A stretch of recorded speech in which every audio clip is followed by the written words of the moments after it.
golayaasha deegaanka madax dhaqameedka dhalinyarada haweenka iyo waxgaradka qaybaha kala duwan ee bulshada gobolada galbeedku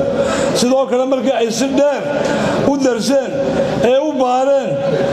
deegaan xaaladda maanta taagan iyo duruufaha iyo waayaha inagu gadaaman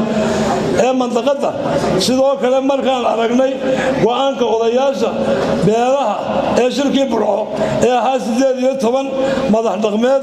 oo u qaybsanaa 9 xubnood oo beesha dhexe ah iyo 9 xubnood oo beelaha darafyada ah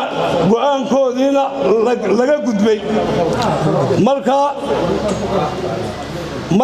markaan aragnay xukuumadda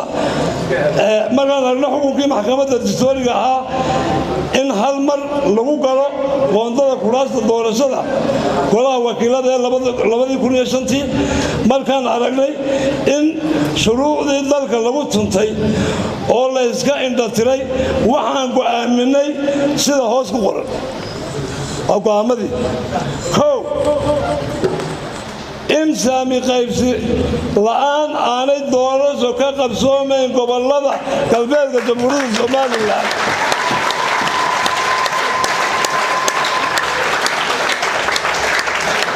qodobka labaad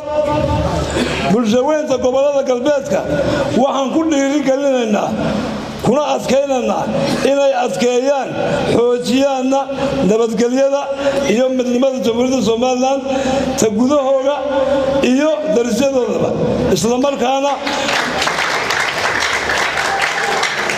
isla markaana xuquuqdooda u soo bandhigaan si aan curfi iyo amni darro toona lahayn qodobka saddexaad waxaan uga digaynaa beesha caalamka iyo daneeyayaasha jamhuuriyadda Soomaaliland ka taageera doorashooyinka in ay kharash ku bixiyaan oo ay cid gaar ah ku gacan siiyaan meelmarinta barnaamij doorasho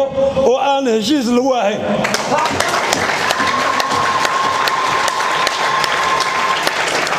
qodobka afraad waxaan ka digaynaa in xukuumaddu ay ku sii socoto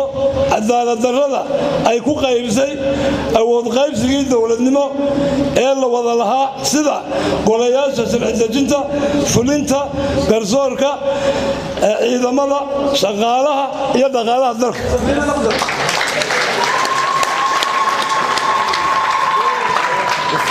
warmurtiyeedkeennu intaasuu ku soo gabagaboonayaa waxaana halkan ku qoran ilaa 200-300 oo qof oo saxiixayaashii saxiixay ah